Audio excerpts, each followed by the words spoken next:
Hello, legends, and welcome to Zwifty Chat.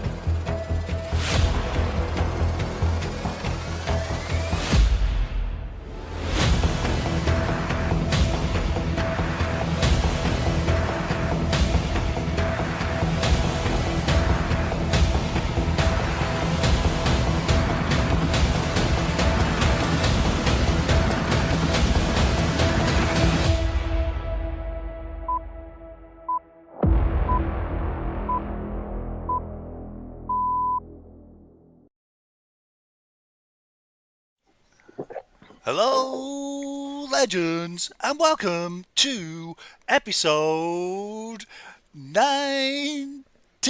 Oh, I did it right first time. Look at that. Look at my fingers. Episode 19 of Zwifty Chat. And what a show we've got lined up for you. We have the men, the myths, the legends that are Thomas Sorensen and Lee Cassidy. Woo! Hey, Rob. You can clap each other, I suppose. It might seem a bit self-congratulatory to be clapping, but Yeah. thanks for coming, guys. How are you doing, Lee? Did you hear me, Lee?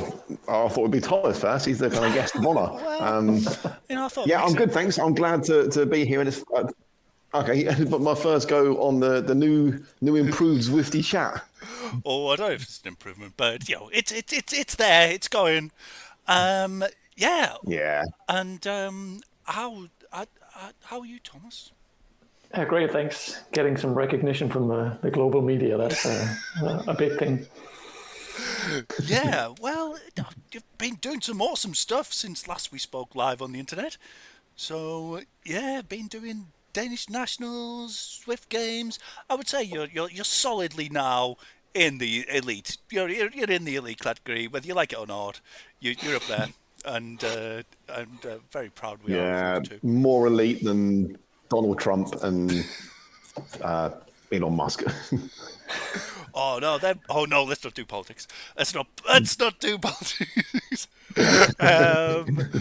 Right, I've got a scene here called 3 Chat Bottom. That's because he's got the chat at the bottom. Okay, there we go. I'll move to that. With Ollie Nielsen's here. Hi Ollie, how you doing? Fellow Dane. Sorry.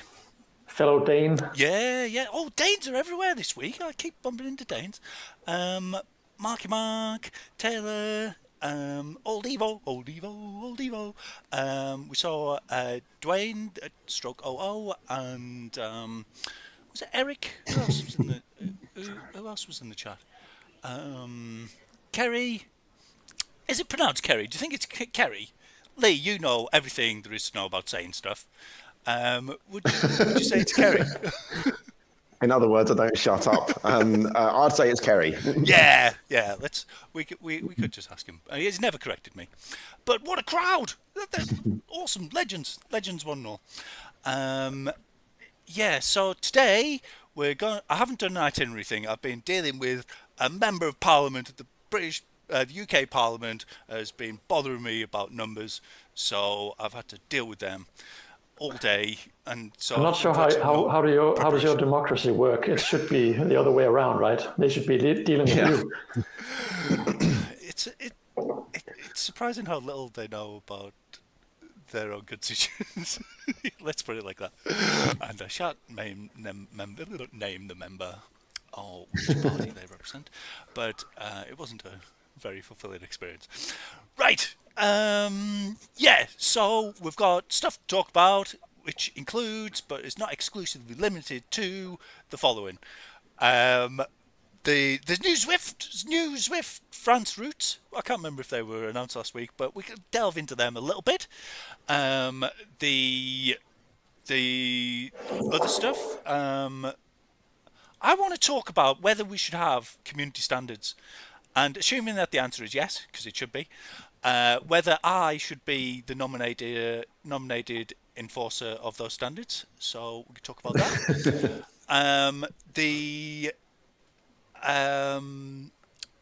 Australian National Championships occurred today, so we'll have a brief look at those. And we can also talk about Thomas Sorensen, which is the main reason we're here. Thomas Sorensen. Right, so let's start with the Australian National. When I speak slowly, it means that I'm not quite ready to show what I want to show. Where's the browser gone? There it is. Oh no, it's showing the wrong thing. Let's just put this in, and hopefully. Oh, what? What the hell is that? What the hell is going on? Is that really loud in your ears? Nope. No, can't hear anything. Looks like You can't hear it. Oh No. my god, it's really loud. What have I done? Oh man. It's like super. It's like the top left corner only of the video, is it? Are we meant to guess whose watts it is? I can't hear you at all. Yeah, new segment. Oh, just saw it. Yeah. There's a bit of Josh on the screen now. Something's gone really loud in my head. I'm sorry, I've completely messed up. I can't hear anything. What the hell is going on? We can hear you just fine.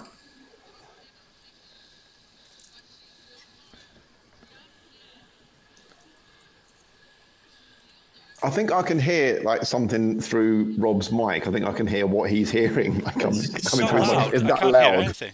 Yeah. Passing through his What the hell brain. have I done?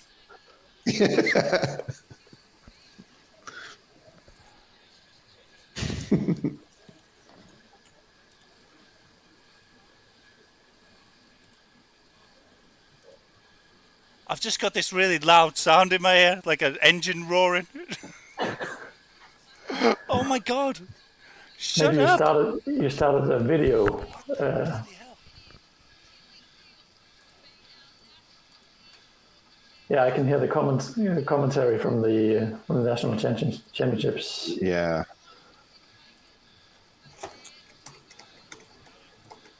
I'm not sure what the audience can hear. I think probably. Hang on, I can check that actually. What? I think they can hear what we can hear. They can hear it passing through Rob's brain.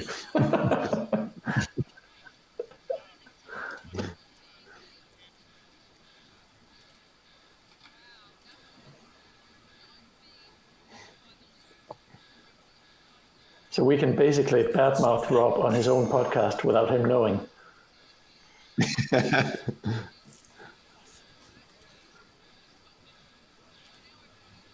Oh, okay. Hang on, he's hit pay dirt.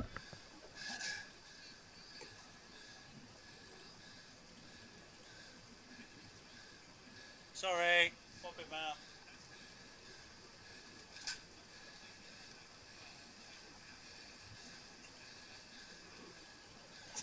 I'm starting to think that MP might be onto something. It's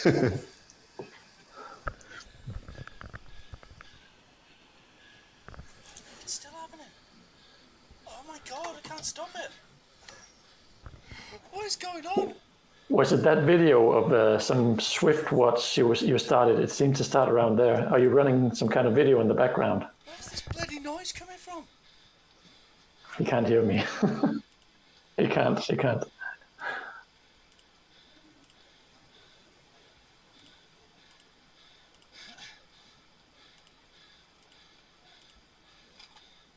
I'm so sorry. I'm sorry.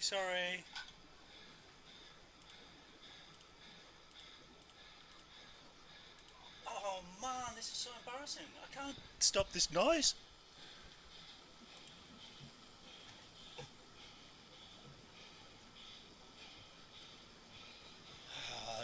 You wouldn't believe the reason it's happening as well. It was just like the most pathetic joke I've ever made.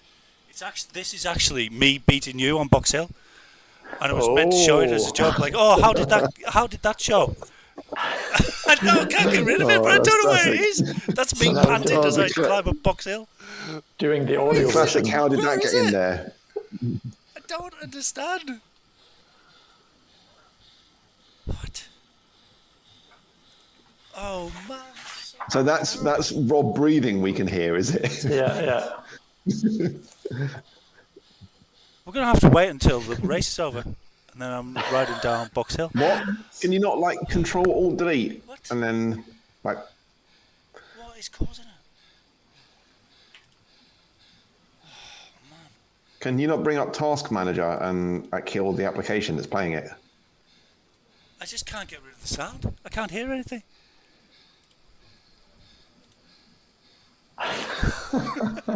Yeah, you ask Thomas and Lee questions. If they can talk whilst I'm sorting this out.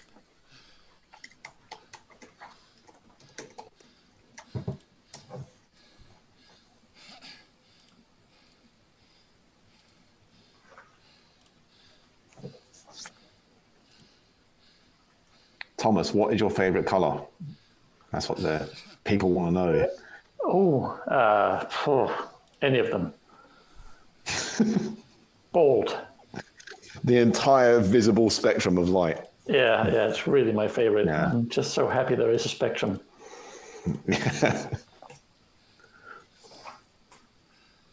And Ollie asked a more sensible question. What is your next big goal?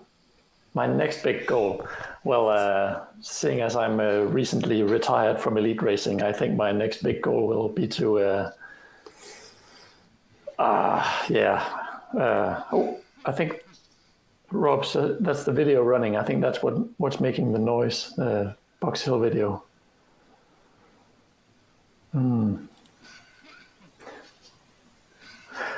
But my next big goal is just to have a lot of fun and do a lot more breakaways, I think. Do some insane stuff during races, be less disciplined, I think. How about you, Lee? I mean, you've been doing a lot of disciplined training lately. When are we going to see that turn into some insane racing? I don't know. I think that's like pretty kind to call it disciplined training. I just like once or twice a week do a VO2 session or do a threshold session, and that's like as disciplined as I get. And then the rest of the time is trying to get into a race if I get a break from work. Is he back yet? Oh, Eric has asked me what saddle I use because I put a lot of hours in. That's a rich scene, Eric, because like as we know in the Discord, I broke a saddle before, and it was like implied that it was due to like farting, and it wasn't that. So I'm using like a Physique one. I think it's called an Arione or something. But I think we did establish during that chat that you actually managed to fart sitting down on the bike instead of doing it standing like a normal person. We did, yeah. The shame, it's all coming out. Another good reason to stand up when you're swifting. Yeah, you save yourself bucks on the saddles. Put years on the saddles, yeah.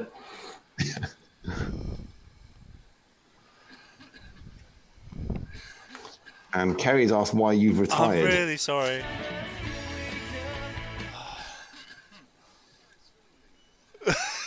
The chat's asking questions, and we're handing them like bosses. Right?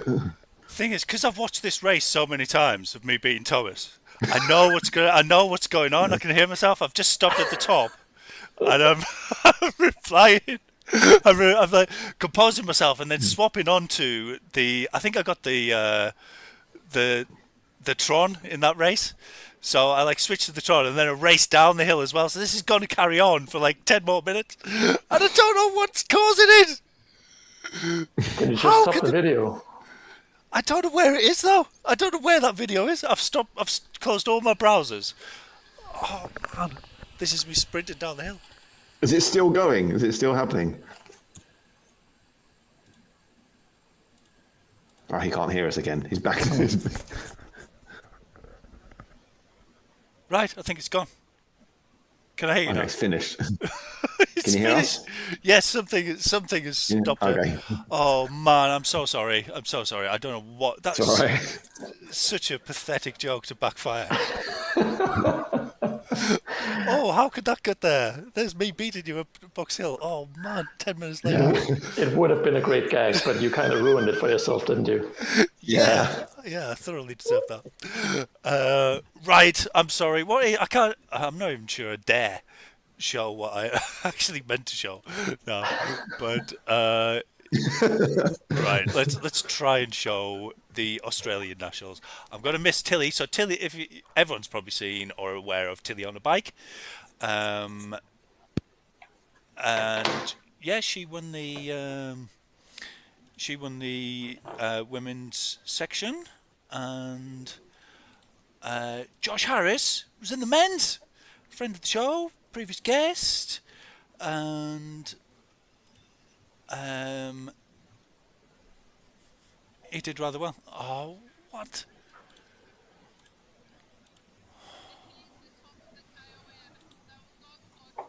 That's not very good, is it?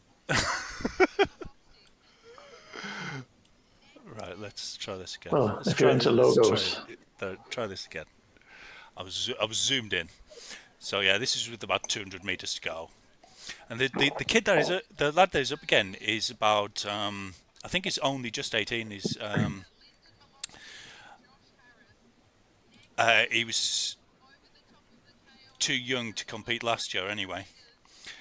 But yeah, he just does a classic move. There's the hill coming up, and there goes Josh. Look at that. As soon as the final little ascent comes, he just rides him off his wheel. Classic tactic. So yeah, Josh is the Australian champion. So congratulations to Josh. Such a good guy. He's been working so hard, so I think he deserves all the accolades he's getting at the moment. Yeah. I think he wants to make that move up to being kind of pro. I think, doesn't he? Well, I suppose he's pro at the moment. He's pro anyway, isn't he? But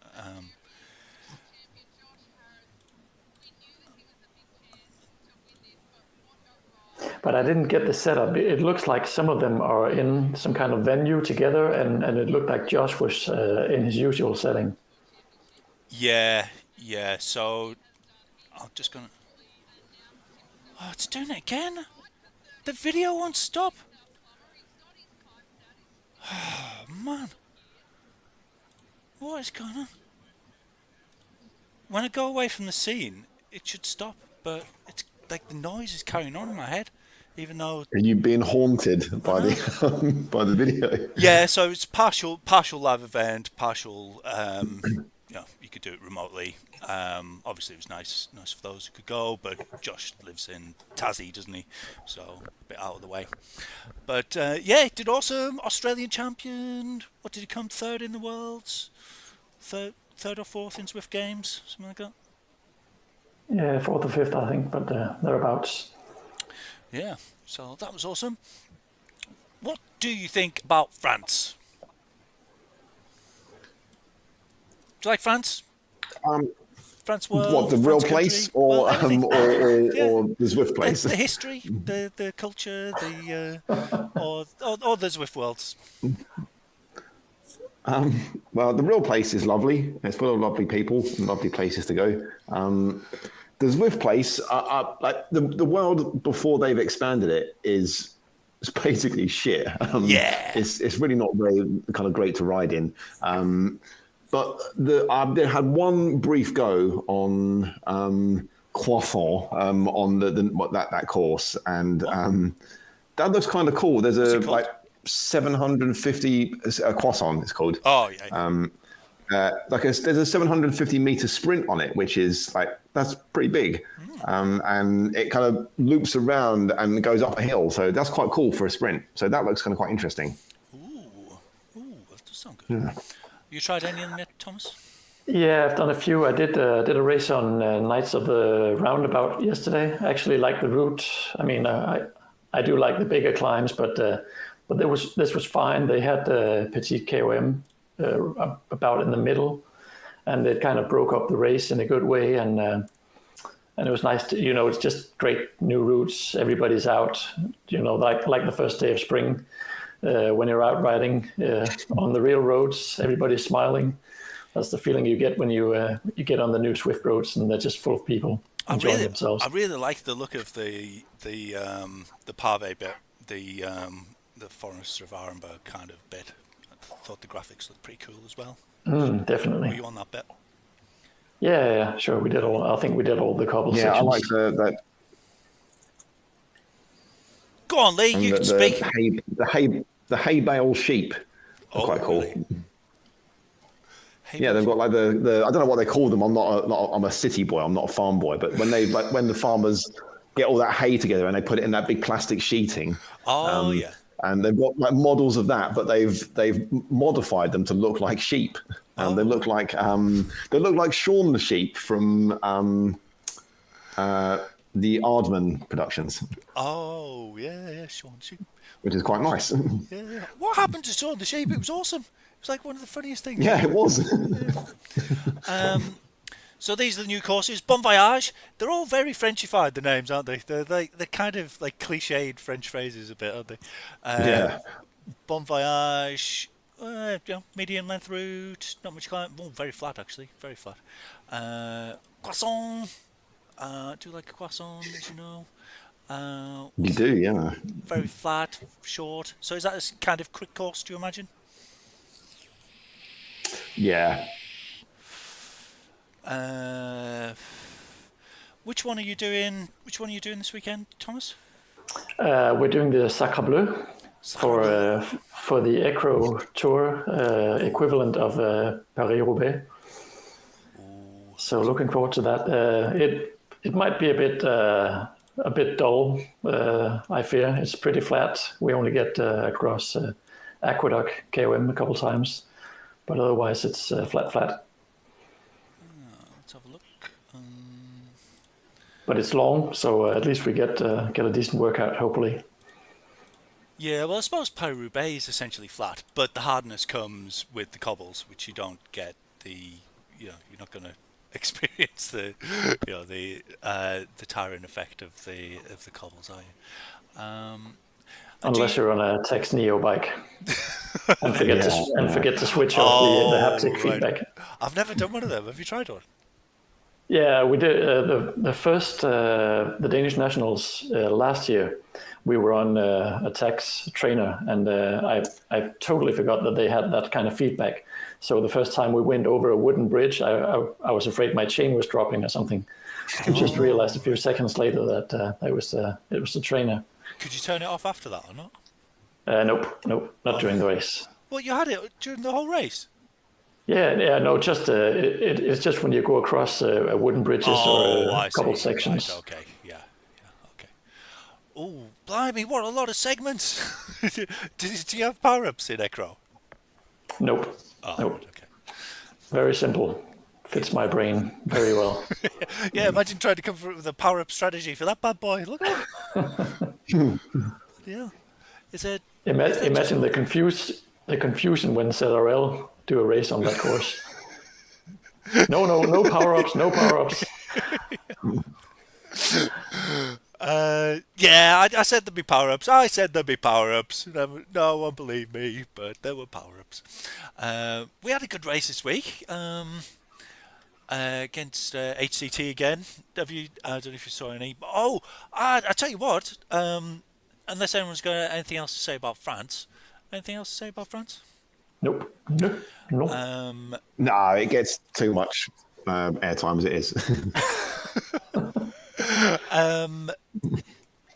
Have you got any thoughts about Paris-Roubaix this weekend? Who do you think? Tadej will do?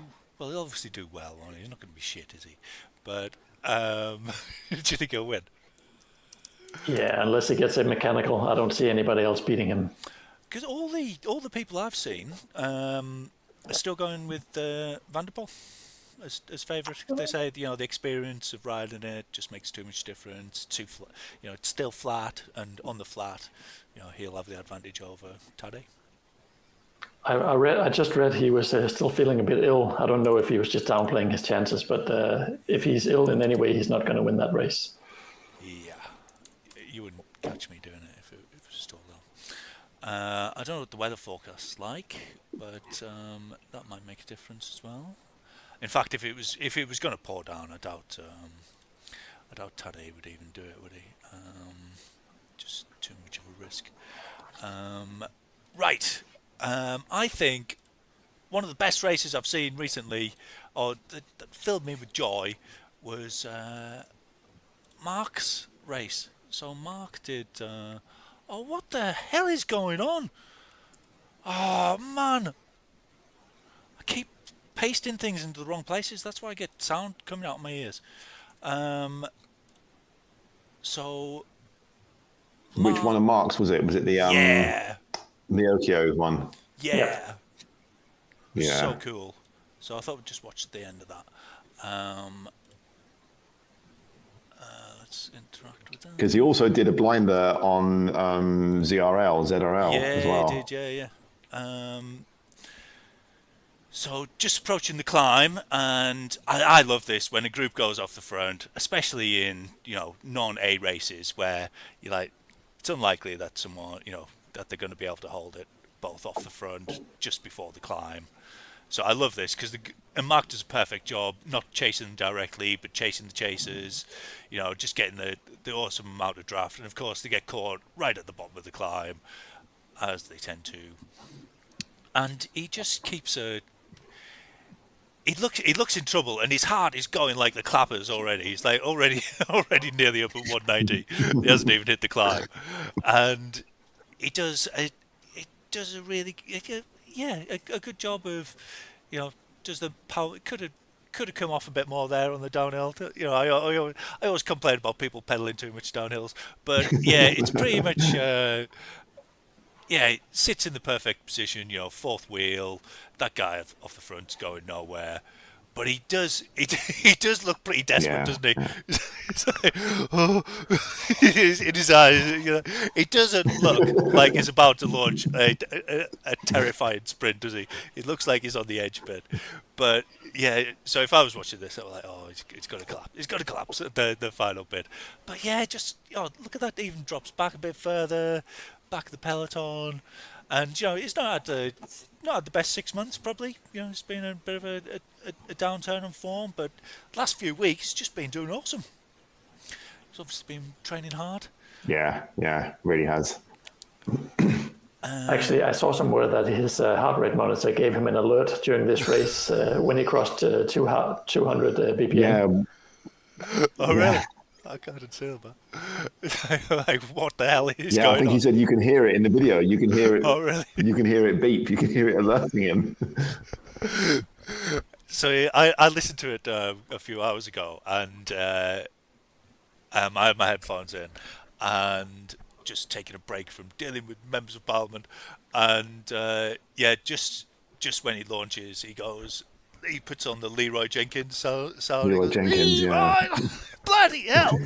We're coming up to the final bit of the climb. So, I don't know, probably 1 minute to go. It's always a killer, this bit, isn't it? Yeah. It's always like a real moment. But if you're in form, it's I've launched a few from here myself when I was in form, and it's just such a great feeling to I suppose maybe a slightly different level of stage, but like Josh did, the final climb, who's got the energy? Oh, look at him go! He's up out of the saddle! Yeah.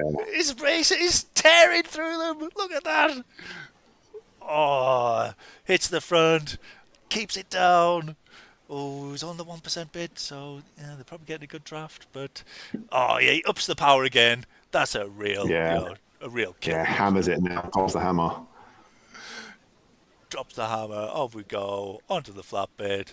It's got 1 second. It's always comforting when you've got, when the clock shows a gap of a second, isn't it? Rather than 0.0. Kaboom. Indeed. And somehow he manages to put out a few extra pedal strokes here, so he gets momentum to go down the hill. How can you how can you do that after a 1 minute all in Yeah. sprint? Like, oh, I want to be going down the hill as well. Awesome, Mark. We loved it. Yeah, great. I think Great he stuff. went off and climbed Ben Top after this. I Did mean, he? I think so. No wonder he's bloody fit. Look at that. Wow. Yeah. Awesome job, Mark. Um, right. Who thinks we should have? There's been quite a lot of talk recently about, should we, anything that's within the rules should be allowed. So if someone wants to sandbag, let them sandbag. If someone wants to humiliate their opponents, let them do it. It's in the rules. You're allowed to humiliate your opponents. But I say no. I say no. I think that we should have community standards. That there should be, I think there should be a level that we hold each other to. And I'm not saying that there should be, witch hunts and so on, but I think if people are going to do shit like that, I think it should be visible. So just like if we often get headlines in the newspapers around here. I'm not saying it should be national news, but if a cricket team behaves really unsportsmanlike, throws a game or claims a wicket that obviously wasn't, or cheat, or somehow behaves, it's in the Daily Mail or the Daily Telegraph probably, the Gosport County, Gosport Cricket Club ashamed after throwing a ball at a teenager or something like that. What do you think? Do you think people do? What should we do about poor behaviour? Yeah, I think we should have jury service for it, so you can if people can report things, and we can have a kind of citizen. We can have like a star chamber sort of thing where you get judged accordingly. Yeah. Just, I tell you what I don't like about it. I don't like that it's people do it in the corner of the internet, and then just sort of they'll just sneakily do this thing. I'll sandbag or I'll humiliate my opponents, and it's just like they just do it in that secret little place. If they're a streamer, they never stream that bit. They'll just right, I won't stream that one that I know I'm going to sandbag. So they're obviously ashamed about it. So I think it should be just kind of just shown. I don't think they should be banned from Zwift, but I think it should be. I think people should be made aware of it. That's So my thought. what is this, Robert? Do you mean like the unlocking the bikes kind of thing, like that sort of stuff? No, I do that. So I don't want to be shamed, but I'm quite happily to say that I did it. I did it with the TT bikes, because it seemed like it wasn't breaking the rules. But if it is, I think just people should, I'm quite happy to say I've done it, and if people want to judge me on that, then so be it. But that's what I'm saying. I think it should be more open. I think people, if people want to sandbag, then I should say, oh look, he's a sandbagger, and people should be aware of that.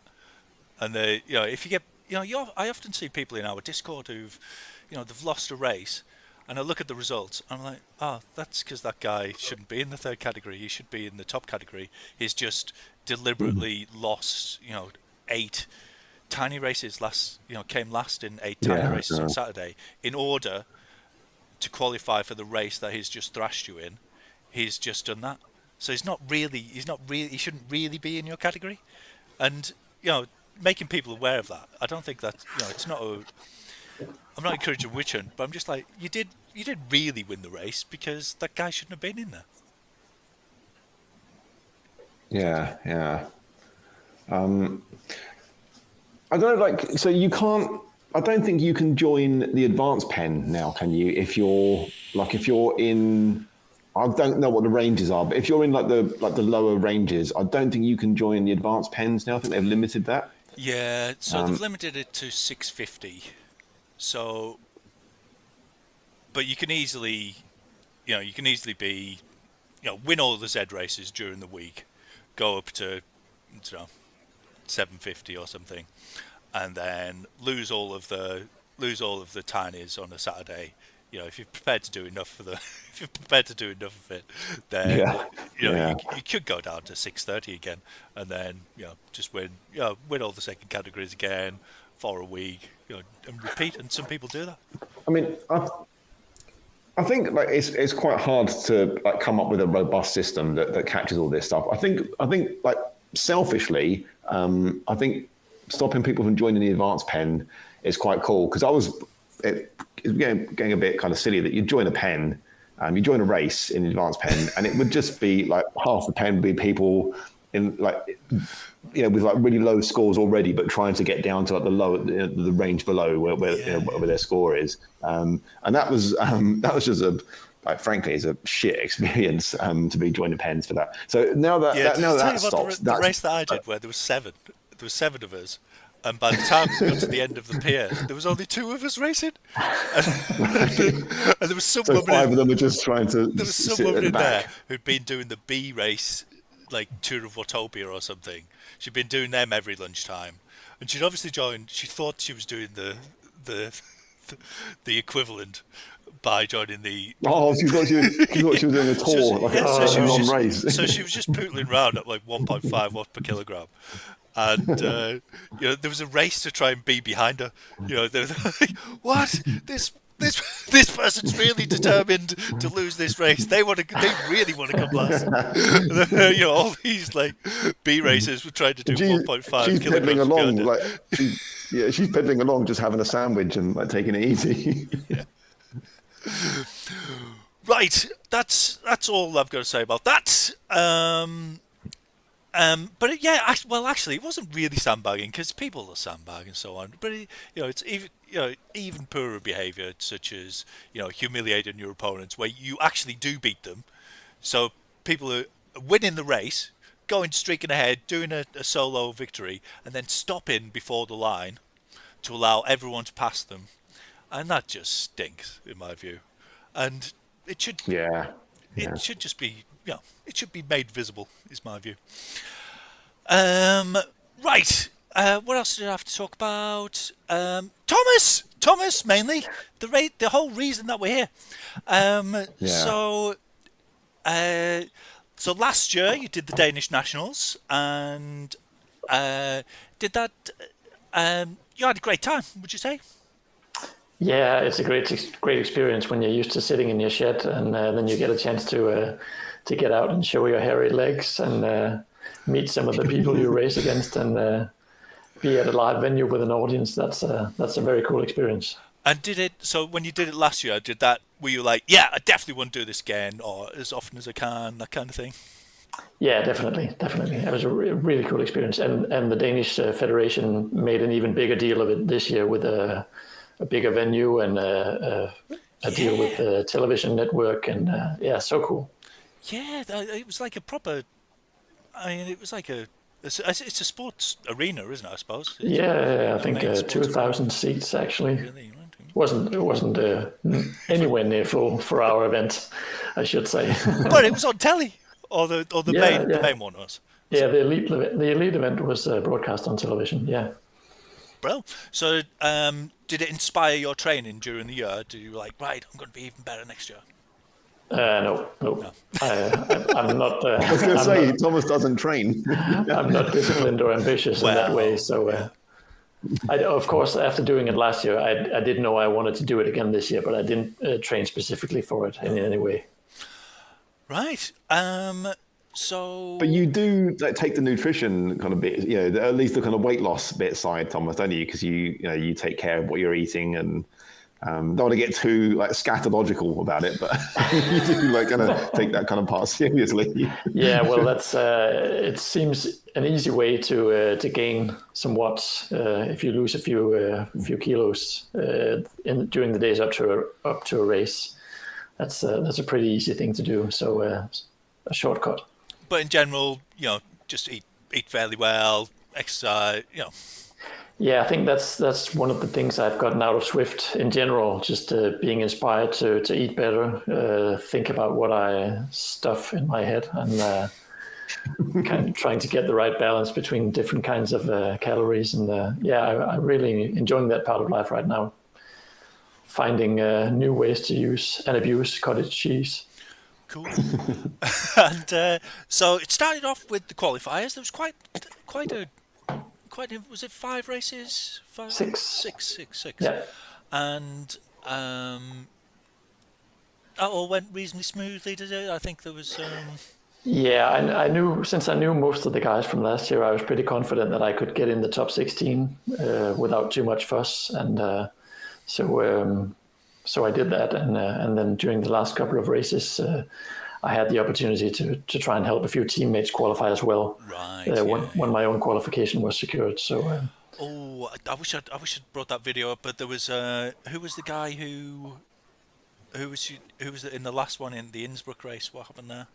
Yeah, one of my teammates had to beat one of the other guys in the sprint to ensure his own qualification. So I was kind of trying to drag him along and set him up for a finish, and he just managed to outsprint his opponent in that race. So that was a really cool finish to the qualifiers. He was as cool as a cucumber, wasn't he? Did he choose a different wheel to follow or something like that? He just followed the right wheel at the right time or something like that. He was really cool under pressure. Who was it? Do you mind if I say? His name is Rune Nielsen. Oh, actually, I've been chatting to him this week. Yeah. He's very active on Zwift. Yeah, he did a breakaway in Zr.app with Martin actually. Yeah, he did. He tried it. It failed, but because it's a stupid course to do a breakaway on. But he was like, "I ignored your advice," and Martin was going for a breakaway. So who could say no to a breakaway with Martin? Yeah.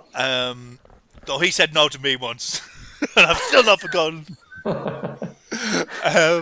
Yeah, so the qualification all wrapped up, all good, and then off to. Was it in our house? It wasn't in our house, was it? Where was it? Nope, it was in another city called Herning. Ah, yes. Yeah. Very provincial handball city. Now also e-cycling capital of Denmark. Yeah, it shall henceforth be known for its cycling exploits. And all the setup, all the prep, all that sort of stuff. Were you near enough to drive on the day and all that sort of stuff? Yeah, I could get up at a reasonable time in the morning and just have no breakfast, and then get in the car and a big coat to dehydrate a bit. And, oh, right, really? Yeah. I don't know how much I gained, but why not optimize? Yeah. And was there plenty of time between the weigh-in and the? Did you do the weigh-in at the venue and then? Yeah, I think we had about 4 hours between the weigh-in and the race, so that was perfect for us. The elite racers, they had about 9 hours from the weigh-in before their race, so a bit harder for them. I wonder what the optimum is for that. There's quite a lot of discussion about it, isn't there? Because if you have it too far away, it almost encourages, weird behaviours. Because people can think, oh well, then I can really dehydrate, or you know what I mean. Yeah, and that's the issue of just having too many hours having to spend at the venue, and what are you going to do? You can't really get some rest, you can't sleep, you can't lie down anywhere. So it's a long day for them, but 4 hours seemed perfect for us. We could rehydrate and warm up. Right, so they had longer just because their event was last. Yeah. Right, okay. Right, so I'll try and get a video up, though it's proved disastrous thus far tonight. Right, here we go. I did have all this lined up, but I had to close everything when those noises were coming out of my ears. So going into it, I think we chatted beforehand, didn't we? And I think you fancied. Oh no, the bloody noises come on again. Why is this happening? Let's see if I can get rid of the noise. I see Eric in the chat. He asks about Zwift Games, and yeah, they took down the weigh-in window to 1 hour before the race. Sorry, for the Zwift Games. Yeah. Which is fine for an event you're doing from home. 1 hour is fine. Right. Yeah, because it's just a video. Yep. Right. Yeah, makes sense. Did you watch the qualifiers, Lee? Watch the qualifiers? What, the Danish Nationals? Yeah. Yeah, I can't remember the qualifiers so much. I remember the actual event. I remember the 3 races that Thomas did kind of quite clearly. I can't remember the qualifiers so much though. You would have to be very dedicated to watch the qualifiers with the Danish commentary. Yeah, I think I did watch a couple of them. I can't work out how to turn the noise off on this thing. How do I? Oh, Oh, it's like the man. Phantom of the Opera. This is going to be really off-putting for me, but can I turn off the volume? Why is the volume come on? What is it? The sound? Is it the sound of the video that you're watching? Oh, right, okay. ITT, but seems to have right. I think that seems to have just right. I think. Yeah. I think they. I have to give you some props for that performance, Rob. I mean, I was just on the stage pedaling, but you really used all your vocal cords for that performance. Yeah. That was just great to watch. Well, I seem to use my prepubescent vocal cords. They seem to return to me for the end of the race, at least. But it was the most fun I've had on the internet. This is the most fun I've had on the internet, whilst not cycling anyway. But yeah, so the TTT first didn't really suit you. Not climby enough, too short. Yeah. But Yeah, you did yeah. all right. It was Nim who led the way. London third. So I think you came 7th, was it, the TTT? Yeah, seven or 8, I think. So what was the course again? What was it called? Bridges and boardwalks. Yeah, that so was it's it. just up the Shisha climb, then down to the... I mean, I hit the numbers I was going for before the event, so reasonably happy with that, and it felt all right. But some of these guys, they're mainly doing TTs on Zwift, so I knew they were going to be strong. Yeah, not much tactics you can employ there either, is there really? Nah, not really. How do I fast forward? I can't work stuff out. I can't work the internet all of a sudden. It's because I used a special sort of browser source for this video. It doesn't let you fast forward, I don't think. Okay, I might have to change that because it looks nicer, but you lose all form of control. So I'm gonna have to go to a simplified one. But I could just talk a bit about the event, because doing the TT as the first of 3 events, that was actually a good way to settle in, because what happens when you get on a stage and people are watching you, it kind of takes a while for your body and your mind to focus on the screen, and the TT was a good way, at least for me, to kind of center the mind and start focusing on the race. And were there fewer points for the TT? Was it? I can't remember the points balance. I think the points for each event were the same. So 20 points for the winner, and 17 for number 2, and 15 for number 3, Right, okay, yeah. and degrading as we go. Makes sense. Right, let's change. I mean, the events, like the second event, like basically as the events went on, they kind of got more suited to you, Thomas, as well, didn't they? It felt a bit like to me anyway. It seemed like that. The final race was like pretty good. I don't think any of them were like kind of like completely in your wheelhouse, but that third event was like probably most likely to suit you out of those 3. So you had that kind of nice kind of crescendo for it. Yeah, sure, yeah, definitely. But I mean, for me, after the second event, I was number 8 or 9 in the GC. So I basically ruled out any kind of success or any podium or wins or anything like that. So it was a big surprise to me when I found out the next day that I was actually pretty close to winning the whole thing. You were very close to winning the whole thing. One second. Yeah. So this was it Parc Prim de Loop or LaGuardia Loop? What was it? LaGuardia Loop, the second one, yeah, the points race. Oh, so this was the first sprint. Quisgard going long. I think I got his name wrong at the time. But, yeah, he did the right thing. Did he win that one? Or did? No, but he did the right thing. He went super early, didn't he? Yeah, exactly. Really shot off early. Yeah. And you were talking. So you said, I think you said in advance, maybe there'll be a break, like a lap in, a lap and a half in. Should I go with it? And I was like, nah, probably a bit too early. And it went and stayed away the whole. Like, yeah, Stayed like away the whole first race. kilometers. And that almost certainly would have secured you the entire event. Entire time. Yeah, I would. I would. Sorry about that. Yeah, but the sprints came, thick and fast in this one. So who was it who got away? Was it Rasmussen and Christensen? I think Nim was in the front as well. Oh, yeah, what did Rob call them? Like Hitler and Goebbels or someone? Hitler and Stalin. Hitler and Stalin. Yeah. That's a logical place to go when you're watching an e-cycling event. Yeah, yeah. Well, yeah, I think it's fair. I think it was a fair comparison. They had it coming. Yeah. Oh, and then what was this? Were you trying to? Yeah, I thought for a second that I wanted to join them, to bridge up to them, and then I instantly regretted it.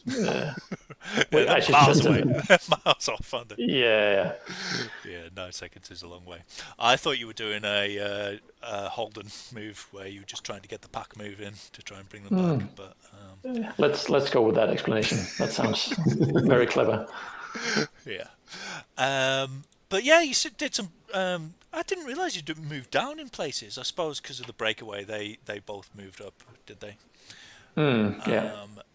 But yeah, you seem to do pretty. You seem to be in the top 5 for all the sprints, pretty much. Oh, maybe it was. Yeah, but you can see if you. I'm not quite. I can't make out what's going on the screen, but I wrote them horribly wrong. I mean, on that sprint, you have to go early. You have to build up speed before you hit the hill, hit the small kicker. Yeah. And I did anything but that. So if I had just, been smarter about it, I would have done it another way. But what happens in my head before an event like that is I kind of lose confidence. I think I can't hang with these guys in the sprint.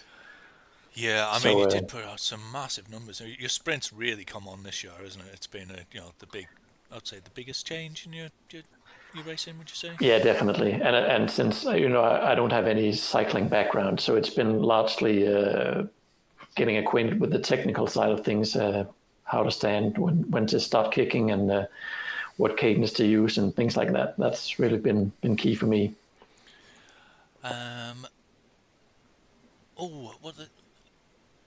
Steph saying it looks like Festival Harbour. It's similar.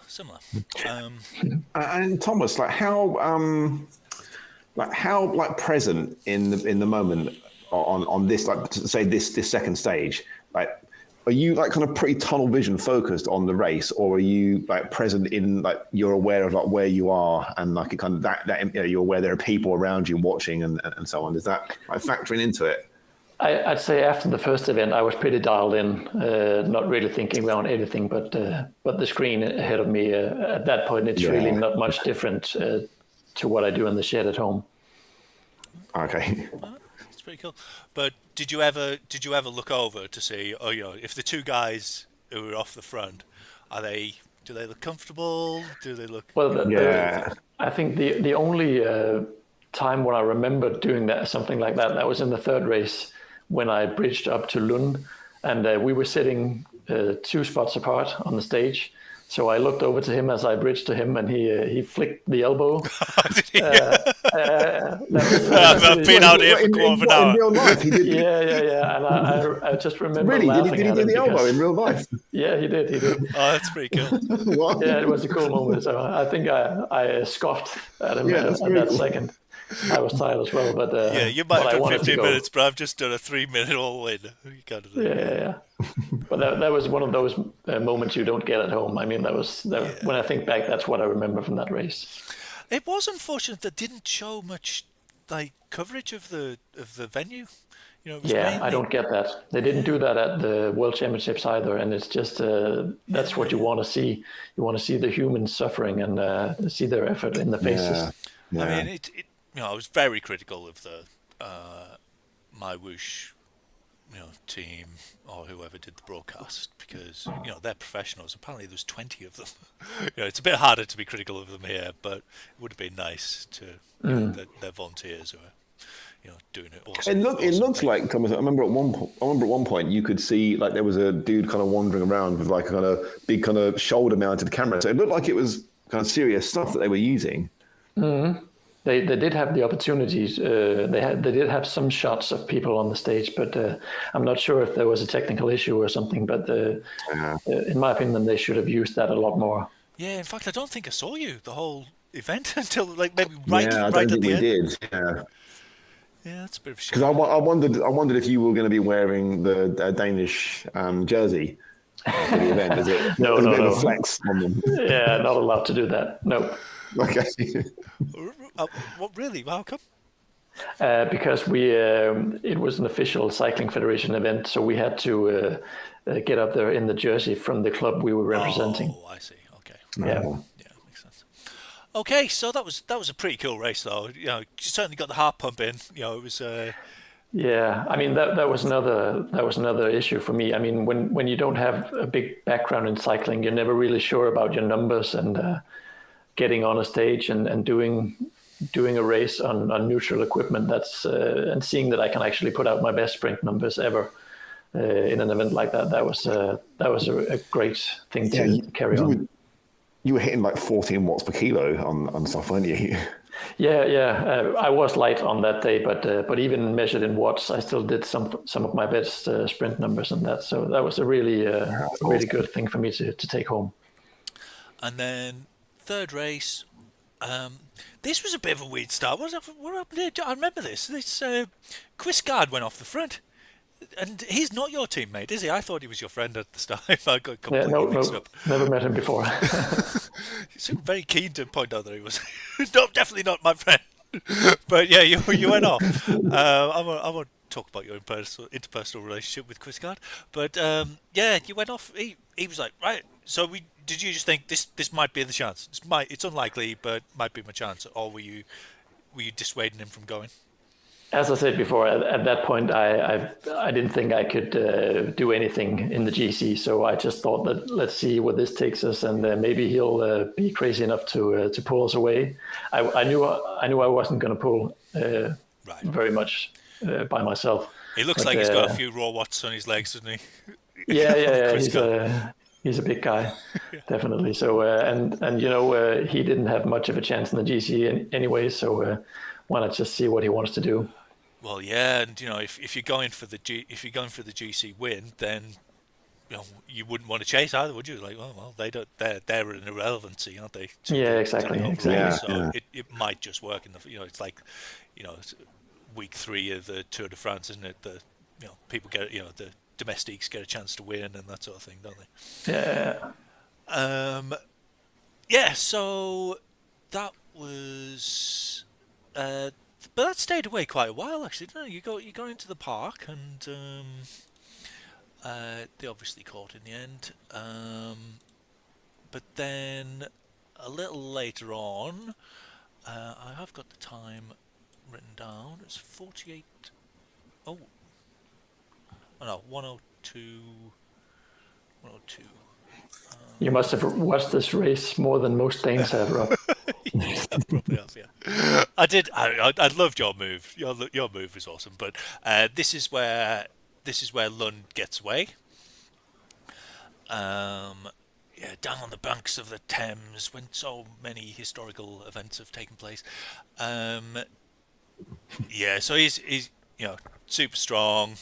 He was sitting in a reason. He just goes off. Did you see him go? Did you consider going?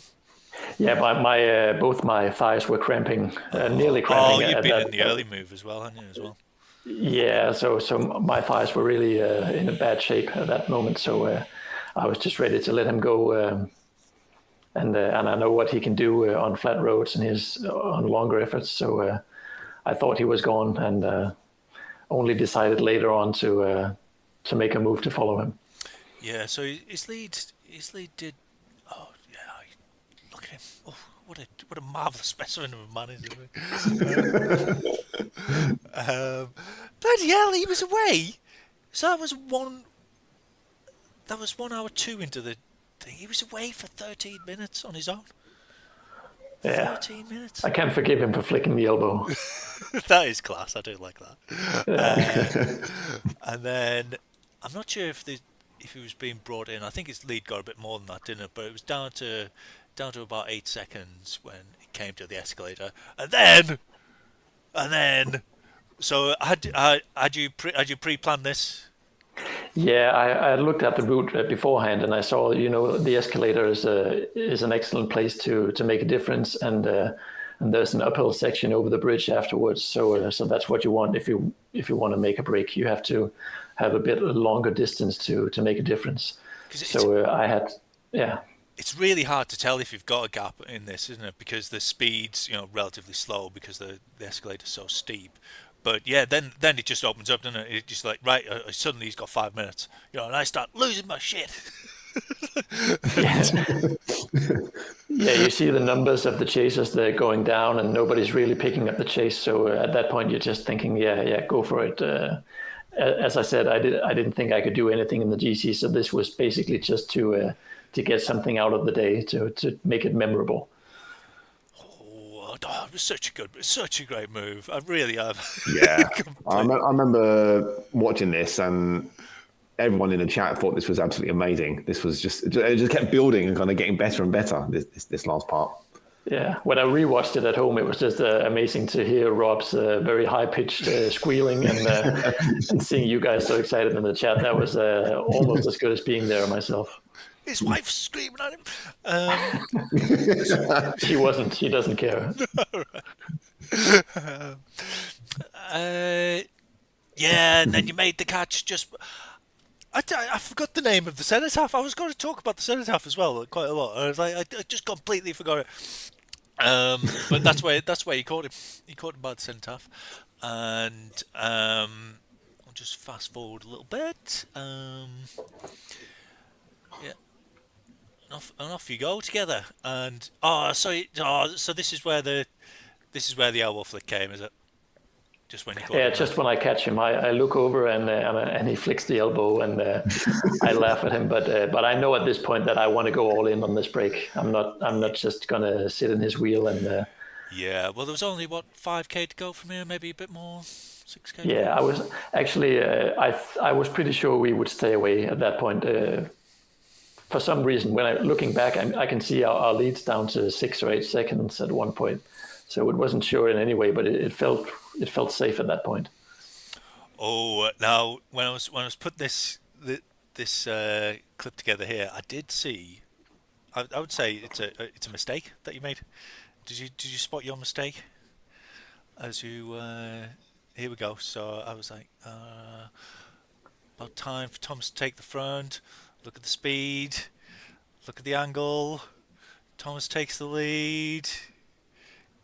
57 -5. Could have been a bit of a super tuck there. Yeah. I'll take that. You're right.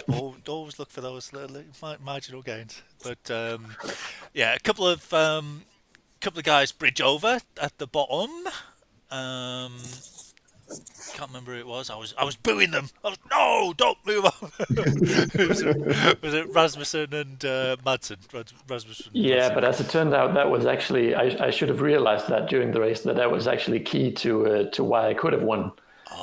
Because they were the right people to get in between in the GC. Bloody hell! That would have taken some calculation. Yeah, that would have taken some presence of mind. Yeah, I wasn't thinking that at all. I mean, you were doing like 6 watts a kilo or something for ages. Yeah. Get the old slide rule out, right? Yeah, that was the thing. I mean, with the GC. Being a bit complicated and the point structure a bit complicated, I wasn't really aware of any of that during the race. I wish I would have been. I would have tried to to win from further out instead of waiting for the sprint. Well, maybe you should lobby for race radios, and we can have a whole analytics department working for you on the next one. Could have you in my ear. I don't know. Not sure I can catch those frequencies, but yeah, just you can have one of like move it down an octave or two, and the sound waves will be audible. Oh yeah, and then coming out, this is where I thought, I think this was the closest to you winning it. I think this was almost. I think you almost had him. I don't know. It's maybe slightly optimistic, but the rise out of the I've bloody fast forwarded past it. So yeah, I get a small gap there, and I didn't really think about going away at that point. So that was more of a just to get up the speed of the group and make sure we stayed away from the chasers. Oh, it was over then. It was over. They were giving up. They were 15 seconds behind. My home though, he did awesome, didn't he? But yeah. There's Lund. Is he the guy that bridged over? Oh. He was the guy who was the Chef Patat after our group. He's a real machine. Yeah.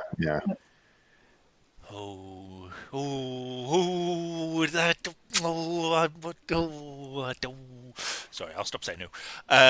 Yeah, that looked pretty close to me, but yeah, I mean, he had that big sprint at the end. It's not like he was dead, was it? Pretty hard to beat him on this. We didn't get to see the end, did we? We like it cut away as you went through the finish line. Well, they always have to cut away from live events. As soon as the person that you're following goes over the finish line, the thing finishes, doesn't it? And it just you can't see the finish properly ever, really. Yeah, I mean, I remember it like I remember not seeing anything of the finish, but maybe I'm like I've worsened it to for my own invective. I think we saw it. I didn't see it coming. I was like I completely lost in it and. I started obsessing about my home. I was like, "Oh, this is my home doing well." And completely forgot about Thomas at the front. Oh, there's so we must be near the end. There's the Flamme Rouge for the chasers. So you must be pretty close to the finish. Yeah, I saw the Flamme Rouge. I was like, "Oh, it's 400 meters to go." And then you started sprinting. I was like, "Oh, it's going long." I was like, "Well, it's like 250 meters to go, not particularly." Yeah, it was pretty close. Yeah, I was never going to beat Lund in a sprint, but so if I would have won that event, I should have won it in the points race. But if he'd slipped a chain or something, then you would be the champion, wouldn't you? But that wouldn't be a great way to win it, I suppose. But you were there in the front. You gave it a go, and put out a massive sprint after all those efforts. Yeah, I was looking back, I was happy with the race, and after all, it's just a bit of fun, and it's so cool to be part of an event that feels so big compared to what we do in our sheds and our attics and other places. Oh, I did enjoy that. What a great race! You even put your hands on the head. Beautiful. I was trying. I think like collectively we all did that. Yeah, it was such great fun. So any post-event goings on or reflections? No, mainly the whole validation thing that you get from doing an event in a different setting on a different bike and putting out the numbers that you want to put out. That was the most important thing. And of course, meeting the other guys, having a chat after the race and talking about flicking the elbows and stuff like that. That's what you remember. Did you all, I suppose, did you all have to just sort of pack up and go home? There's no post-race meal or stuff like that, I suppose. Is that... No, not officially, but I did stay to watch the Elite event afterwards and had a chat with some of the other guys that were there as well. Nice. So yeah. I mean, it's a bit special for me because I'm not a part of the whole cycling environment in Denmark. I've never done outside races. and many of them have, so they know each other. So for me, it was a good chance to sit down with some of them and listen to their war stories from outside, and for me to kind of give them a sense of who I am and what my situation is. So cool. And yeah, the validation thing, because I know you've had a nightmare with your you're worrying about your duels all the time and stuff like that. But to just go 2 years in a row, do it in real life, boom, no worries. In a way, at least you're still like obsessed about them, but this the validation of I know in the most verified that you can possibly realistically get. You did it, and you did some of your best numbers, so. Yeah, that must be comforting as well. Definitely. That's what I'm taking home from those events. Yeah. Lee, I wondered, did you consider doing the UK ones? No, because they they didn't allow my trainer. Oh, did they not? I wasn't allowed. Yeah, I was like persona non grata because I've got a scummy Elite Diretto X. Oh, I do like the Elite. Are all so do I. I love it. It's none of the Elites allowed, or just the Diretto X? I think they allowed like the one after it or something. I missed it by. The newer model was. I'm not about. I do actually need to buy a new trainer. I think kind of fit. Mine's like. I mean, they take a pounding, don't they? All of them, especially like we all ride and race a lot. We don't like go on, like zone 1 rides all the time. We're always kind of hammering them. So so mine's. I think mine's on its last legs, and I'll have to consider something new. But I'm determined to like wring out everything I can from it. And so I wasn't about to like buy a new one for that, basically. Yeah. Do you remember when GCN did a thing on like how to buy a trainer and that sort of thing, how to get on Zwift, I think it was, and they said, "Oh, don't worry about buying a trainer. That this one only goes up to 600 watts. Like this cheap one." Oh yeah. I this former pro, he was like, "I never go over 600 watts, so you won't." Yeah, you'll never hit that. No one hits that. What? You can't win a D race. Not a D race sprint if you could just go over 600 watts. Those guys in D, they're all like a bit heavier. They all hit the like 1500 watts. Yeah, absolutely. Yeah. We know D-Cats who definitely do 1500. So yeah, 600. I think I broke that within a month. Not really even trying. So. Right. Yeah, so I didn't consider going into those because of the trainer issue. But if I had the trainer to do it, then it would have been good fun to have a go at something like that. I'm sure I would have just been shouted out the back, but it's good to have a go at something like that. To do the Danish ones, do they check your passport and that you've got an umlaut in your name and stuff like that? Or what do they do? You have to be a member of a Danish cycling club, and you have to have an official license to ride races. So you don't have to actually be Danish. Yeah, you do. As well. Yeah. I was going to say we just let anyone in, but we didn't. You have to have a British something or another. You have to be British in some sense. Was James Barnes in the British one? Yes. Yeah, that's what he can sign up under different flags depending on. I think he could do 3, can't he? That's not fair. I've heard the Swedish one was really good. I haven't watched it yet, but I think the Swedes in general, along with the Danish federations, there's some of the federations, and the Australian, by the way, and the American are coming there as well. Basically, everyone except us. I mean, the UK seems like a country where there's a lot of races, a lot of crits going on locally. So it seems weird to me that the federation are not betting on this big time as a way to get more people into cycling. Yeah, I'll blame that Cameron Jeffers for like sullying it, for dirtying it all up. Yeah, don't know if it went much better this year either. Oh yeah, because of the delayed results and all that, and yeah. Yes. Let's not go too much into that, but I don't think it's been without its controversy. Let's say. Yeah. But then you went on to do Zwift Games. I can't remember the chronology of things because the qualification was all like messed up and blah blah blah. But how was Zwift Games stuff? How did you get into it? Oh, actually, yeah. Did you qualify on the last? What happened? Yeah, I joined the Swift World Series in the fall of 24, which was meant to be a qualifier for the Swift Games, Yes. but they put that on hiatus due to all the trainer issues, and then they set up one last qualifier to get the last 5 entrants into the Zwift Games Elite. So I did that. I signed up, and I didn't really have any prospect of getting into the top 5, but the field was probably a bit lighter than I thought, and I ended up qualifying as number 5 as the last one of.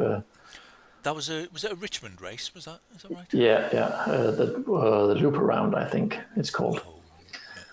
So the one where you do the longish kicker and then the flat finish 500 meters, something like that. Oh, that's horrid. Yeah. Oh, horrid. Yeah, I don't like that. But I mean, I didn't have any expectations, so I just went from a couple of Ks out and. Oh yeah, you did, didn't you? Yeah. Did the climb alone and stuck it. Did you catch the sweary Scottish guy, or did it? I can't remember what he caught me. Yeah, I felt going up the climb that I was kind of getting a bit gassed, so I eased off just to get some rest, and then I let him get ahead of me, and then I just adjusted my power so I could stay in his wheel for a couple of 100 meters, and then pip him on the line. And was, and he wasn't very happy, was he? No, he He seemed a great guy though. Did he qualify in the end? Yeah, he did. Actually, the guy who won the qualifier, he didn't manage to back up his numbers. Right. So Dean Goodall, as he's called, the Scottish guy, he got in as well. Oh, cool. Yeah. Did he message you afterwards to say he'd been a bit sweary? Yeah. Or am I misremembering? That's something else. I'm misremembering maybe. Yeah. No. He put up his. He has an Instagram account where he put up a short of that finish and shows himself swearing a lot. And he sent the link to that, and we had a laugh. He's a really good guy. Okay. I would have been sad to see him not qualify on account of that finish. So. Kerry missed the qualify. So Kerry was in the UK Championships. It did pretty awesome. That route is such a leg-sapping route, though, especially that finish. Such a brutal finish. I hate it. But it's quite understandable to be in the position to qualify, and then someone deliberately eases off and then beats you on the line. Did Andrew Buffington qualify in that one as well? Because did he qualify quite late as well for that? He wasn't in that one. No, he must have qualified in one of the previous events. Oh, okay. Yeah. Yeah, it was pretty class though. But then the main thing. I haven't got any of the videos lined up because it's stupid MP bothering me. It doesn't know how many constituents he's got. Right. What was it? It's Swift Games. Is there any fun bits to look at? Do you think? Most of the broadcasts, they were the front people. I wasn't among them in any way. I don't think I managed to follow you either, did I? I didn't manage to fan view you. I don't think. We had trouble trying to fan you on a couple of the events. Yeah. So what? So the first there was a sprint. There was a sprint, which was like the worst race you could imagine for you. It was like flat descent. Yeah, well, in one way it's bad, but I mean in this kind of race that gives you the opportunity to draft and actually be part of the finish. I knew I can't hang with these guys on big climbs, but if in a big field where they kind of even each other out and nobody goes all in before the finish, that gave me the opportunity to hang on and be part of the finish. So it wasn't as bad as I thought it would have been. And you came sort of mid-30s, was it low 30s? Yeah, about 30th, yeah, in both those two short sprint races. So there was the Makuri one with the downhill, and then what was the other one? Ooh, good question. Seems so Glasgow? long ago. No. Yeah, I think so. Actually, yeah, I think that's about right. Yeah, out of Scotland Smash. Yeah, that's right. Where we finish at the banner after the roundabout. Yeah. Oh, yeah. I didn't even realise the finish was occurring then. So yeah, kind of. Yeah, that's a funny bit of commentary. People should check it out. You were wondering why everybody were putting out orange numbers. They're going so fast. And then the next stage was... That was the climb stage where we did the eruption stage in Watopia. We went up the volcano and then finished on the hilly KOM. Down eruption, yeah. That was just insane. I don't think I've ever seen numbers like it. It was just... The pace was unbelievable. Do you think it's because there's a bit of draft, and if you go at that level, you're fast, so they're kind of rolling over each other, and what time did you do up the volcano? Do you know? I think I had a dream of going below 6 minutes, but I think I did 5:45. Oh. And which is, I mean, it's all down to the drafting. I could never get anywhere near that on my own. It's not all down to the drafting. A lot of it is on that time. You still have to pedal 5:45. But if you see a guy like Thomas Perrin doing 14 watts per kilo at the end of that climb on the steep part, I mean, that was just murderous. And the only reason that a guy like me can hang on in a race like that is because they kind of neutralize each other, because all of the top guys, they know that none of them are going to be a lot stronger than the others. So they do hold back a bit, I think. If that was holding back, I think it's the most amazing thing I've ever seen. I mean, just the group of people, the amount of people going up at such a rapid rate was just unbelievable. And 5:45, bloody hell. Yeah, I remember when I first joined Zwift, I did it. I was like trying to do it in under 11 minutes, and like nearly half the time up a hill. Yeah, it's insane. So that was awesome. You did pretty well there, didn't you? What was it, like 20 seconds? Yeah, 25, 30, around that area as well. I got dropped on the hilly KOM at the finish, because that's when when these guys really punch it, I can't follow in any way. Yeah. So they. Okay, no. Yeah. Yeah. And then the final one was some stupid hill as well, wasn't it? Yeah, the second climb stage, that was a London route, one of the new ones, can't remember the name, where you do Fox or Box at the beginning, and then Fox or Box. Yeah, Fox and then Box. Yeah. London Uprising. Yeah, I don't think it's called. I really watched that. Have you had much luck on Box Hill over the years? Is it a lucky? I can't really remember any races from that hill. I did one a while ago, actually. It was quite... Yeah, the back of my head, there's something happened on it. You're still hearing the echo 2 years after. God, I still can't believe I was listening to that race for 15 minutes in the podcast. I couldn't stop it. Right. Yeah, that's everything. So, how would you sum up your Zwift Games experience?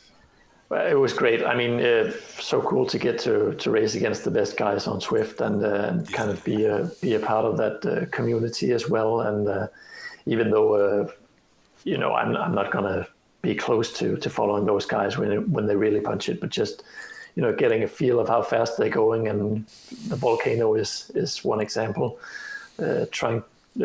Being that fast up a climb, that's a once in a lifetime opportunity. Yeah. Really is. And does it change? I mean, because it sort of looks like it changes the dynamics of things, because you're going so fast. Places where you wouldn't normally think about draft, it suddenly becomes important. If you're doing 40, Yeah, yeah. 45 kilometers per hour up a 4%er, normally, it just it changes the dynamics, doesn't it? That extra five kph. Did you feel that, and did you feel you're learning it, or is it just the same, really? Just I mean, for a guy like me who has to the level I'm at compared to the top Swifters, you have to be super efficient to have any chance of staying on the Volcano KOM. So that was really, I think I've learned a lot about how I can be the most efficient and how I can draft off the right people. And I heard you commentating on that a couple of times, where you don't want to be at the back, because if the pack snaps in the middle, if the elastic snaps, you're going to be dropped, you're not going to catch them. So you have to constantly be aware of which riders are moving the fastest, and then get on their wheels and move up the pack with them, and kind of small things like that. Yeah, I think over the last year I've come to appreciate that it's not necessarily being behind the most riders, it's being behind the fastest. You want to be behind the fastest wheels rather than the most wheels necessarily. Ooh, any observations, Mr. Cassidy? Not really. I mean, I'm a lowly slug compared to this level, aren't I? So I've got nothing to offer. No, you're not. You're brilliant. It was amazing to watch, though. Like you say, I mean, in particular, I mean, so the Volcano Com, I've had there was about 3 months ago, I was trying to crack my own PR on that, and I did 4 attempts kind of back to back on it. So then to then see the gulf between what I was doing and what these guys were kind of doing up there was just absolutely insane. I mean, it's doing any sort of advanced race when you kind of find people of Thomas's caliber in them. It's always kind of quite eye opening. And then to see it like a herd of them kind of steaming up the Volcano KOM is just a kind of once in a lifetime sort of thing. I'll say that it'll probably happen again next year, but it felt like kind of once in a lifetime thing, and really, really amazing. So yeah, it was really quite something. And it's one of the so one of those kind of moments where you think Zwift is really fucking cool. There's really some really good aspects to it, and it's good to be to be able to kind of shoot the shit with Thomas and see the kind of people that are doing this it's very cool. It's a really nice thing to be able to do. I've heard a lot of podcasts lately where middle-aged men kind of dunk on Zwift, so it's nice to be part of something more positive now. Oh, I'm absolutely loving it at the moment. I really am. What did I do this week? Since no one's asked about me, I'll just talk. What did I do? Oh, I did that crit race. I did the downtown Dolphin. That was a bit. Do you know what? Oh yeah, that was insane. Yeah, there's a guy. Just clearly, it did 545 watts for 25 minutes or something. Yeah. He must have been over 60 years old. Yeah, one of those 70-year-olds. But I still liked it. One of the old fave quotes. But I've watched so many people doing the Z race that I'd convinced myself that I had actually done it. I was like, I don't need to do it this week. Having done every single stage for the last nearly 3 years. I've done every single stage for nearly 3 years, and I nearly missed it. I was like, I thought I'd done it, but apparently I haven't. I've just watched it. So I'll have to do it this weekend, obviously. It's what psychologists call transference, isn't it? Where you transferred the experience onto yourself. You grafted it onto yourself. Yeah, I felt like I was with Mark as he was going up. I felt like I put in the effort. I'm sure a man of your stature, Zwift would put on a makeup race. Yeah. Oh, I don't think so. Yeah. If they don't, you can write to your MP.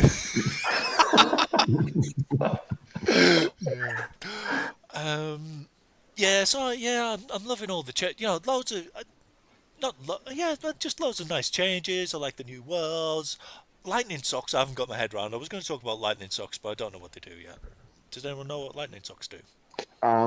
Yeah, they do animation, and then you do get some gains out of them. You get I can't remember exactly, but I mean, there's been so much stuff released recently. It's really hard to keep up with like what's going on. But I think once you've like done that challenge, you can get something in the order of like on a flat course, it's like 10 seconds over an hour. You'll save like with those socks. Faster, so they do make you faster. Yeah, yeah. And is it how do you get them? Do you know? You've got to do. Basically, you've just got to put in loads of time. Like you have to kind of. There's a challenge where you have to kind of rack up like 250 points, and each point is like. Each point is it's the number part of the like, challenge thing, the factory thing. Yeah. It's called. Yeah. So you got to do like 250 points, and you get your points are basically they're an hourly rate. So if you do 3 watts a kilo for an hour, that's 3 points. Yeah. Okay. Yeah. I will not get them for a very long time unless I've start cycling. I think it's Niall in the chat. Niall, do you have how you doing, man? do you have the socks? How do you know they're underwhelming? Or do you have them in real life?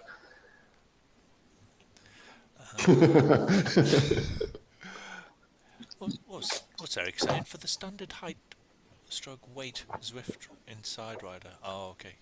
Right, okay, the time saving space. Okay, yeah. Okay. Oh, yeah, I mean, it's always based on like kind of standard Swift Insider stuff, isn't it? Yeah. I was going to do... No, I won't do that. Right. So when are you going to do the Z race, Rob? Are you going to get it done the weekend? Yeah, I'll have to, yeah. Probably Sunday morning. Yeah. I tell you what, I've been meaning to... I should just say some words. I've been meaning. I think after party routes are great for trying to get someone away to win. As if you can come up with a plan, especially this one. I think if you go on that little bump with about 3k in, someone launches you. Yeah. There. If you get a couple of people to get you 10 seconds, then could be a race winning move. Might be a good one for a team effort. I think. So what you're saying is you want some people to lead you out? No. I was saying because I wouldn't want to do the climb on my own. I want to be the one to launch someone. I don't want to be the one to win. Right, I've got a quiz, but we've gone on for an hour and a half. So do you want to go, Thomas? And No, I'm fine. I'm still awake. Sure? Okay. Do you want to stay for a quiz, Lee? I'll always stay for a quiz. Okay. Right, it's kind of Frenchified this week, a bit of a French flavour to it, given all the new France routes, etc. And the Paris-Roubaix being tomorrow. So if you want to join the quiz, you should... where's the bloody quiz thing? I hope I set one up for quiz. Yeah, there we go. Yep, all prepared. So you should go to www.kahoot.it, or preferably you should download the Kahoot ! App. Once you've done so, you should put in the game code, game pin, which is 6672924, and victory may be yours. Oh, you're first. Taking an early stab at it. I don't think I can take. My internet's just not good enough. I think I can't. No. I can't stay on the line and compete. That's a shame. I wonder if there's some other way that you can take part. Arctic Swifter, Ben Brown, and Baz. I think that's enough. Should we start? Increase your chances of winning. Vida, how you doing, man? Michael, are you not joining Darren? Can't remember being in the quiz recently. Oh, Paris-Roubaix has joined. Michael Harron, how you doing, Michael? Pack was broken, says Dave Beachy.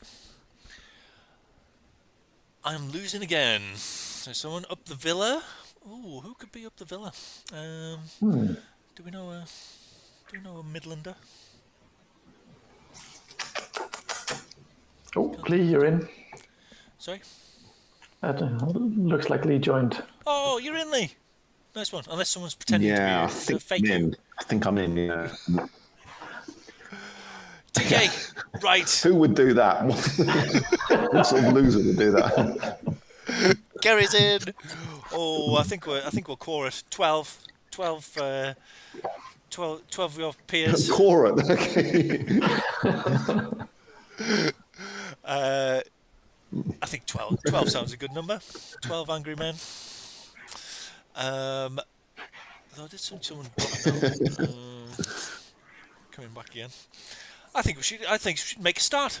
How do you feel about that? Sounds good. Let's go. Okay. I think we should. So the title of this week's quiz is Frenchified. It may have some Thomas and maybe me based references. Which of these countries is Denmark? Is it the red country? Is it the blue country? The yellow country? Or the grey country? Where is Thomas? I like the color coding buttons to kind of throw you. Yeah, I nearly got. I nearly matched them. Oh, that separated the men from the boys already. Four people didn't. Oh, 5 people didn't know their Scandinavian geography. Oh no! You 5. You're on my list. Yes, it is this marvelous. What do you call it? Would you call it a peninsula? What do you call yourselves? Peninsula. It's an appendix on Germany. Appendix. Okay. Yeah. The appendage of Denmark. Oh, Thomas has taken the lead. He knows where he's standing. He knows where he is.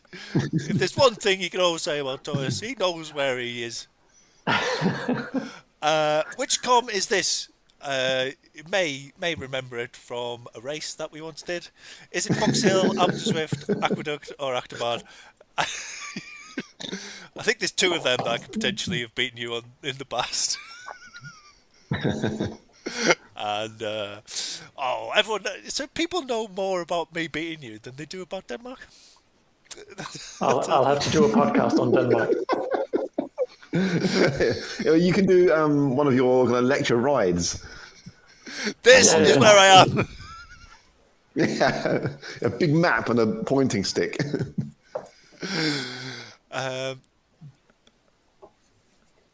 You've taken a healthy lead in the questions that were specifically designed for you, so that's a good sign. Paris-Roubaix in second place, but then a decent gap to TT Mascot and an assembly of chasers.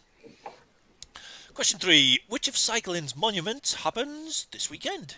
Is it Milan-San Remo, Liège, Bastogne-Liège, Paris? Oh, everyone's in. I have said it quite a few times, haven't I suppose. So, Yeah. well done, everybody. But who was quickest with the fingers? Oh, Thomas and Paris-Roubaix pulling together quite tightly there. Thomas, maybe you want to drop back a bit, let Paris-Roubaix take a bit more of the wind on the front. Yeah, good point. Try and save some energy for the second half. What effect is this? Is it the electric wheel, the wheel burner, aero fire socks, or tyre fire? I'm not sure. Have I put the right answer there? I think they're all wrong.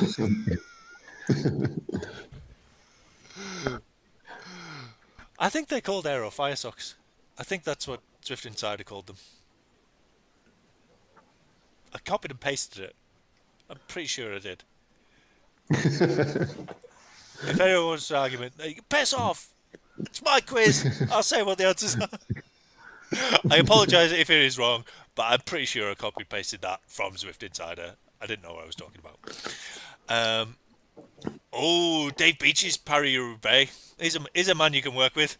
Just like Hitler said to Stalin. Nice. Take the win, son. Oh, and he's taken the lead for you. There you go. Good old Dave. He's a man you can work with. Oh, there's a strong, good lead there. Which of these is not a New France route? Croissant, Marital Fidelity, Bon Voyage, or Sacre Bleu? Yes, Marital Fidelity has no place in France. There's no room for any such concept in the land of France. All the others, classic French.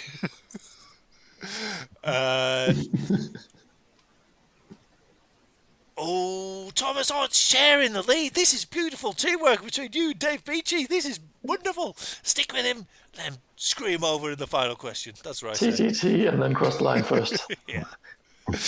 Oh, did you get one Yeah. wrong, Lee? Or did you get it right and my answers was Yeah, wrong? I did. No, I got one wrong. I got the Socks. the animation fire socks thing wrong. Or maybe I got it wrong. Yeah. Never mind. Right, question 6. Who is the reigning Paris-Roubaix Femmes champion? Is it Marianne Vos, Elisa Balsamo, Lotte Kopecky, or Chloe Dygert? And she is pictured. It is Lotte Kopecky. Marianne Vos, I think, is a... She's won loads, hasn't she? She's won virtually everything, but she didn't win Paris-Roubaix Femmes last year. Oh, did you go? You went for the wrong one. Went for the wrong one, Thomas. Yep. Oh, Paris-Roubaix knew it. Dave Beachy knew it, and now he's offering his own. He's doing a Tadej on you. He's working with you for how long he needs you. Now he's He off. used a female cyclist to slingshot around me. Question 7. How many France routes Jesus. are there now? Are there 16, 19, 22, 25? I didn't even know how many there were to begin with. Same here. Have a guess. Best guess. Gets harder as it goes along. It tends to Okay. anyway. More people went for 16 than the correct answer. So this could be a... I thought there was only like 4 anyway. So Yeah, I would have definitely gone lower than that. I would like 16. That's possible. But yeah, they have launched loads. There are loads of new routes. Oh, Dave got it right as well. He's streaking out in front it's now. unstoppable. This is this is classic Tadej. Just everyone else is giving him. Everyone else is giving him. Paris is in France. In which country is Roubaix? Belgium, Luxembourg, the Netherlands, or France?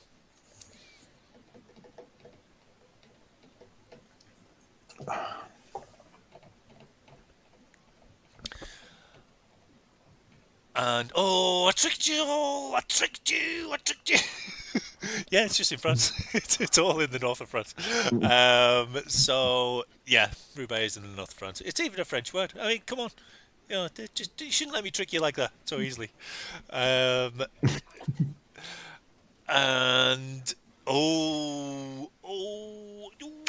Marky Mark knew it. He wasn't tricked. But yeah, commanding lead by Dave now. Question 9. What is next week's Z Racing course? Is it Queen's Highway After Party, LaGuardia After Party, Hell of the North, or Libby Hill After Party? Party.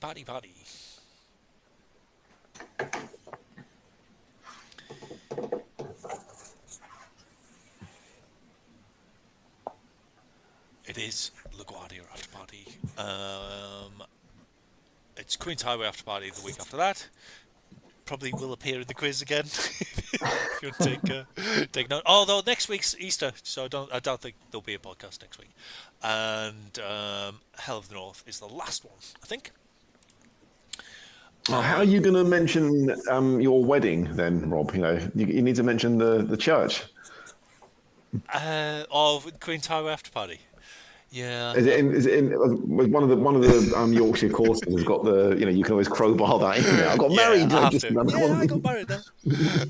That is a nice twist. I just think that's a lovely thing. It is. To have some. It is. And even the London routes, because I've worked I used to go to a pub there. It's mainly pubs that I recognise around London. So do you tell your wife that you think of her when you're swifting? Yeah, of course I do. Yeah. So now there is double points for this. Theoretically, you could catch Dave here, but I think it's a reveal thing. So it's going to reveal the route. So as your tactical consultant, I would advise just hit one. Just hit one. Yep. And just guess it. You may as well go for the win. You may as well go for the win, and Duly noted. that'll put pressure on Dave to get it right, and he'll be feeling the pressure as the routine comes. And everyone knows when you're under that kind of pressure, mistakes can be made. It's like psychological warfare. It's like psycho battery. I always favour the guest. No, I'm quite happy if Dave wins. But I want the guests to do well. Right. Double points. Which France route is this? And it'll be a profile of the route. Is it Caspats, Petit Doula, Rumapool, or Venten? Seeing a slow look of disappointment roll across Thomas's face, I think. I didn't follow your tactics. You didn't? I answered slowly and wrongly. Oh, okay. Both slowly and Oh, wrongly. wow. Okay. Oh, not many people got it, though. Ooh. It was Rumapool, so it's the one that goes straight up the hill. But I think the straight up the hill bit is on the lead-in, isn't it? I can't remember what the graphic actually showed. I can show it like that. Yeah, so the lead-in is straight up the hill. Then the course starts downhill. Aqueduct, flat bit. Petite comb again. Right, so we shall reveal the final podium of the Frenchified quiz. Question after 3. Well done, Lee. Oh, wow. Brilliant. Nice one. Wow. TK, second place. And who's taking the win? And it's Paris-Roubaix. Dave BG. Congratulations, Dave. Woo! I didn't congratulate who won last time. I can't remember who won, but I watched it back, and I didn't congratulate him. So I think it was Jonathan Huber. So congratulations, Jonathan Huber, and for last week, and congratulations, Steve, for this week. And that. So Dave, let's talk about punishment on the Discord. You can suggest something. I'll do it. Oh, really? You're up for a of punishment course. ride, are you? Who has to do it? Cool. You're going to do it, Thomas? You're going to do the punishment ride? Yeah, sure. Why not? You could volunteer as well if you want, Lee. Nice. You don't have to, but I don't mind doing it. I don't mind having a go at maybe something even as well. do a joint venture, a joint punishment ride. That's never happened before. Do you think we could come up with something? Dave, can you think of a joint venture punishment ride? Can anyone? What could it possibly be? Could you do it so that you're both watching each other's screens and you tell each other what to do? Could that work? How could you see? Could you fan view each other and tell each other what to do? Would that work? I suppose you could, yeah. Does that even make sense? Anyway, I'm sure we'll think of something. Oh, Ven 20. No, Eric, that's horrible and boring. Ven Sounds top good. twice. Oh my word! I've got to do that Ven top route at some point. I must do it. Right, I think that's everything. I don't think there'll be a podcast next week because of Easter, and I'll just be eating chocolate, and that'll be me. But thanks ever so much for joining. Really enjoyed reliving the Danish Nationals. That was the highlight of the year for me so far. And thanks for joining, Lee. It was always fun. And Yeah, always a pleasure. anything you want to have come out your mouth before we finish? Make it memorable, Lee. I mean, it sounds a bit like sinister, but no, I think not. I think it's hard to follow that. Okay, sorry. Yeah, okay. Thanks for joining all legends. I'll see you soon. Bye.